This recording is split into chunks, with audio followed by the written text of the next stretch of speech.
Hi guys, welcome back. For quite some time I've had a long-standing ambition, and it's to build what in the UK we call a forward control, but in the US is known as a cabover. As a basis for this I have bought this thing. This is a toy grade 1/14 scale truck. It has no suspension. Only the rearmost of the two rear axles is driven, and that crane, high ab or jib on the back does nothing at all. So I don't expect this thing to have particularly good performance when it's finished. As for what bodies I'll be using, we have the good old Kamtec Cody pickup and the evergreen Ford Model Y. I plan to use the front half of the cab of this pickup and stack on top of it the heavily shortened rear half of this thing. I'll begin by removing the red cab, the back body and the jib. 21 screws later. Here we go with everything removed. Down here, deep in the bowels of the thing, there's a nasty bang bang steering servo, which I'll replace with a proper one. While I was removing all those screws and getting the high ab, the back body and the cab off this thing, I remembered some more details about how I came to buy it. It was a long time ago, before anyone had ever heard of WPL, and I had been watching a great deal of the YouTube channel Old Iron RC back when it was still called Cyanide TV. This had left me with a burning desire to own my own big rig, and I saw buying this as a shortcut towards achieving that ambition. I've had a look at what I've got, and I do have a steering servo which I think will be suitable for this. However, I need to get on and order myself a radio and an ESC. So while they're on their way to me, I'll probably concentrate on sorting out the cab. At this stage I certainly don't have all the details finalised in my mind, so I'll probably cut everything a bit oversize, hoping that I'll be able to trim things back later as required.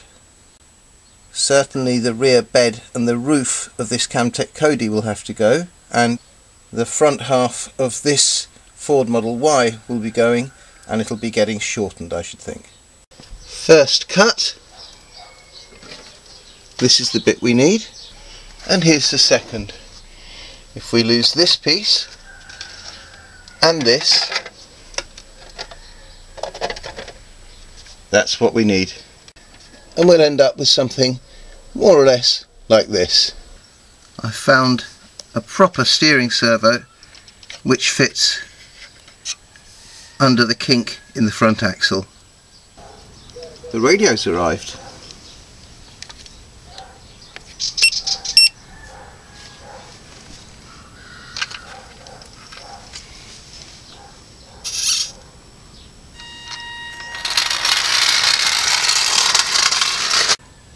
I've made up a back for the cab and glued on a few tabs here and here where the top half will go.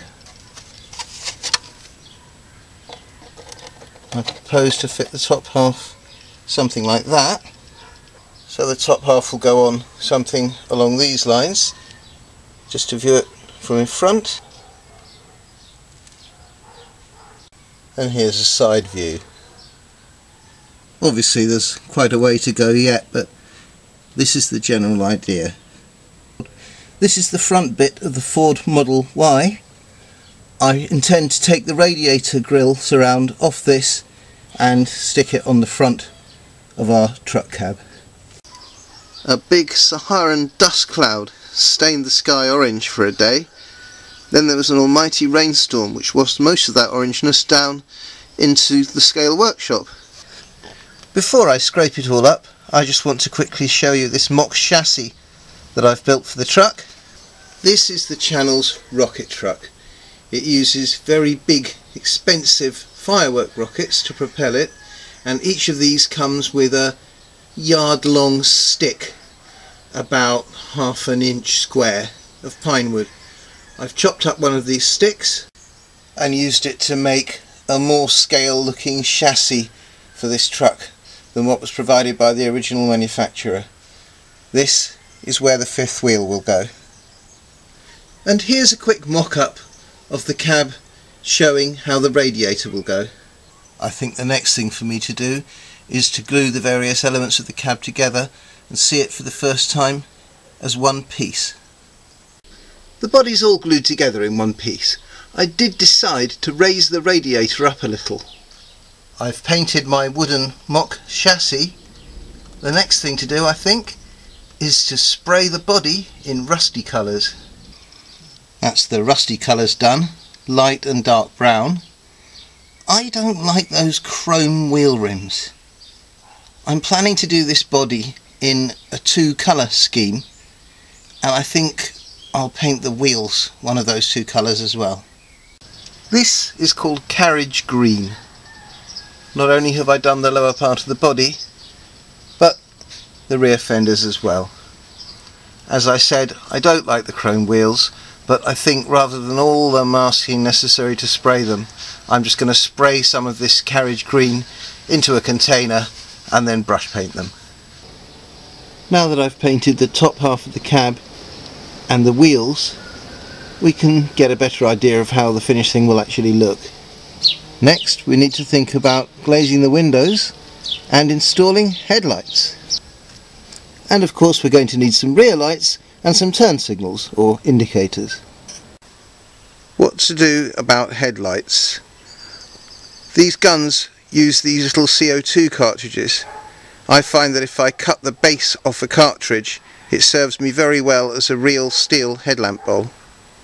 The steel mudguards of our motorcycles are, as standard, equipped with stays. We cut these off and shorten the mudguards. So I'm going to use this cut off one to make my front bumper. Here we have the piece of mudguard stay.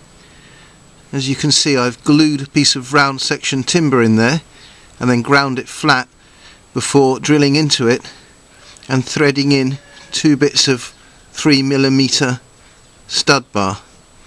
I can now bolt this to the front of the truck. The headlights are installed, as are the turn signals and the front bumper. I've also got the cab mounted with screws here and here, and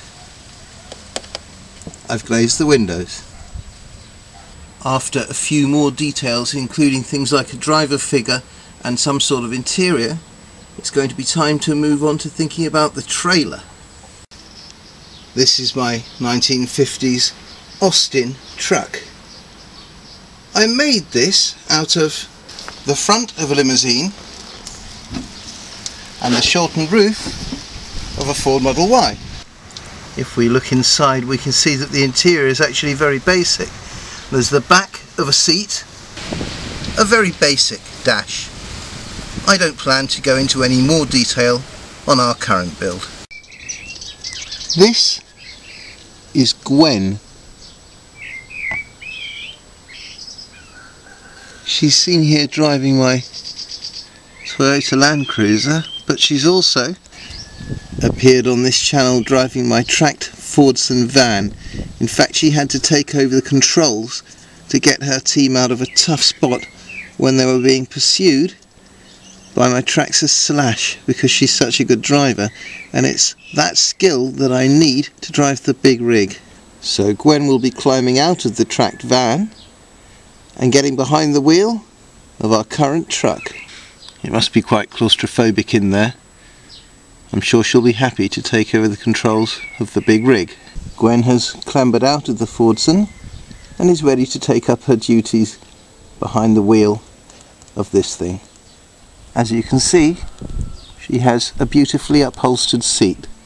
Oh no, hang on.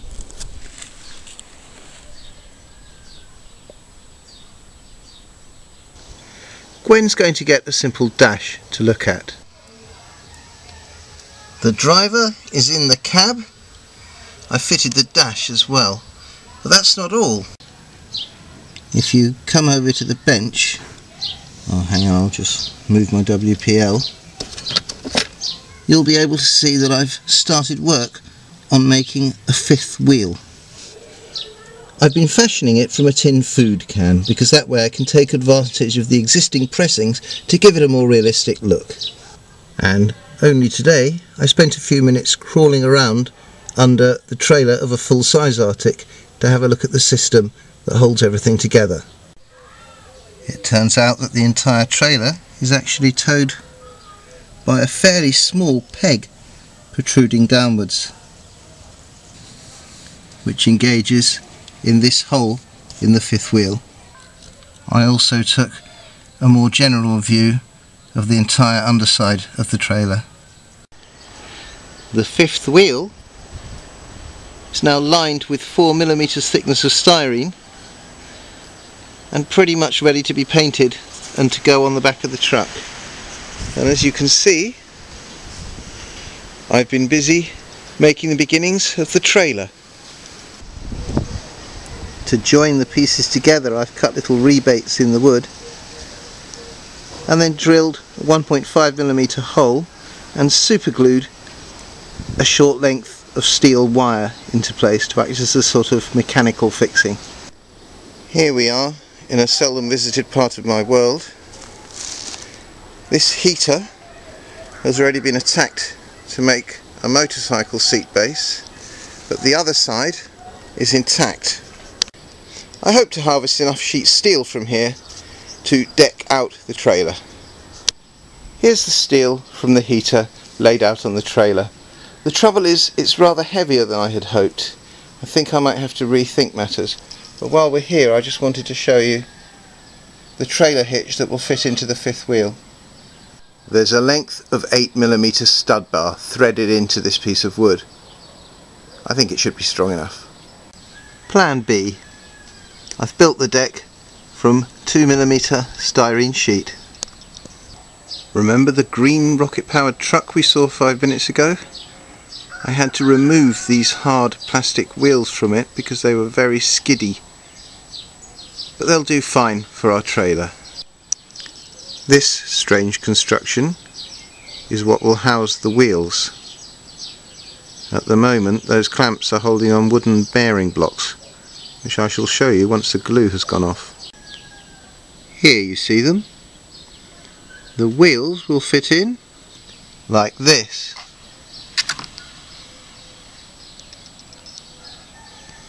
I'll glue something over the wooden block to hold the wheels in place. I was concerned that the trailer might look a little odd from behind with this thing between the wheels, so I glued this small CO2 canister to it. I've also masked off the wooden blocks on the surface to which I'll be gluing something to hold the axles in place. I've done this because I plan to paint this before I fit the wheels. It looks a bit different after a coat of black. This is the underside of the trailer after it's had a coat of the same carriage green that's on the cab. And I've masked off the top, ready to paint the rest in the same sienna colour that I used on the top half of the cab. After using cyano to glue a piece of styrene sheet over each wooden block, I've drilled a pair of holes so I can screw the styrene down. The top of the trailer is painted in sienna and I've added a belly box. This is actually the battery box from an MN Models MN40. I've made up a slightly different one ready to paint and fix to the other side. You'll also notice cargo retaining hooks. The next thing I need is to make some legs so this trailer can be parked when there isn't a truck holding up the front half. The left-hand belly box is painted and installed, and so are the legs. When not in use, the legs are held up out of the way by this thing. I think at this point I had better declare that the trailer is finished. I don't want to add too much more weight because I'm concerned that this truck might not be able to tow it if I do. As for the tractor unit, Gwen looks ready to go. I've given her some mirrors so that she can see to reverse the rig, and I've also supplied her with some pneumatic brake hoses. So with all that done, let's let Gwen take the truck out on its first ever run.